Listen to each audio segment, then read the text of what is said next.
Olá, meu nome é Leandro. Olá, meu nome é Rebeca e nós vamos falar sobre dieta para pacientes com doença hepática crônica compensada. Um desafio que enfrentamos diariamente nos cuidados do paciente com doença hepática é o risco de desnutrição.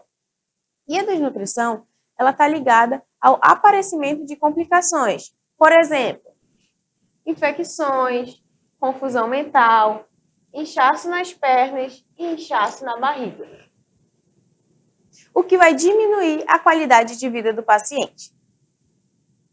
O paciente com doença hepática já possui barreiras para uma alimentação adequada.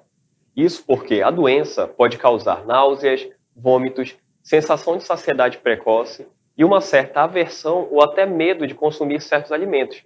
Por isso é necessário fazer uma alimentação adequada para cada paciente especificamente. Para isso, recomenda-se fracionar a alimentação em 3 principais refeições, que seriam o café da manhã, o almoço e a janta. Bem como adicionar 3 lanches, o lanche da manhã, o lanche da tarde e a ceia, que seria o lanche da noite.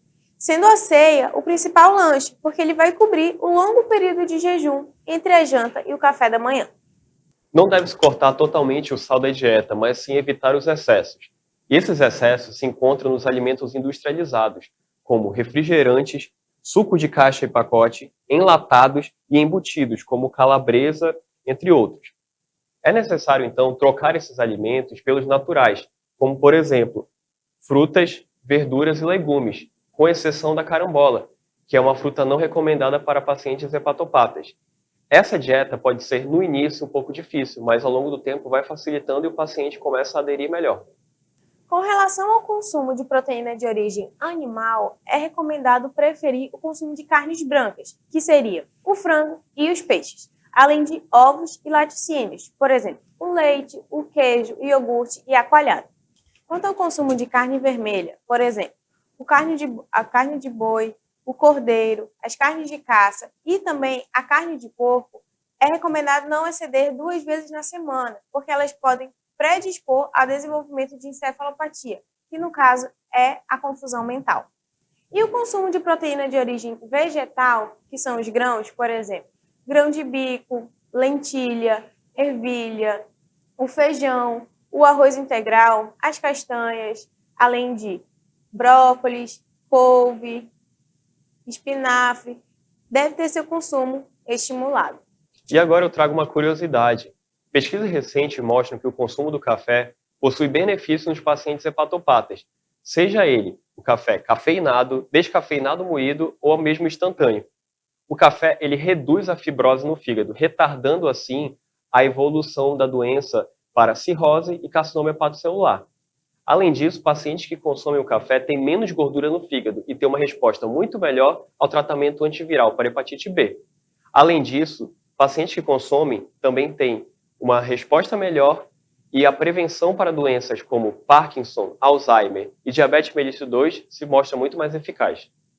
É importante consumir diariamente alimentos ricos em fibras, por exemplo, aveia, linhaça, chia e frutas, como mamão, abacaxi, abacate, maçã com a casca, a laranja com bagaço.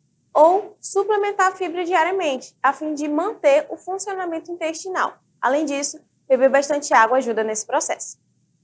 Em certos casos, deve-se também fazer a reposição de suplementos orais, como aqueles à base de aminoácidos, como o BCAA.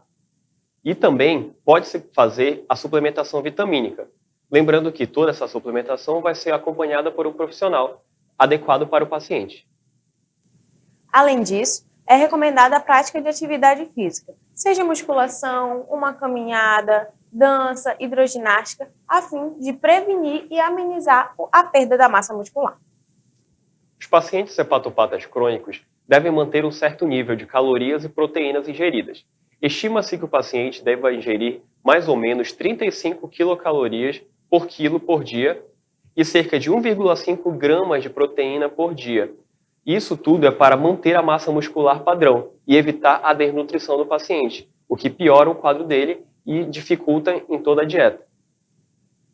Para isso, o acompanhamento multiprofissional com médico hepatologista, nutrólogo ou nutricionista e educador físico pode auxiliar nesse processo. Então, essas são as nossas recomendações para manter o controle da doença hepática, diminuir as complicações e alcançar a qualidade de vida.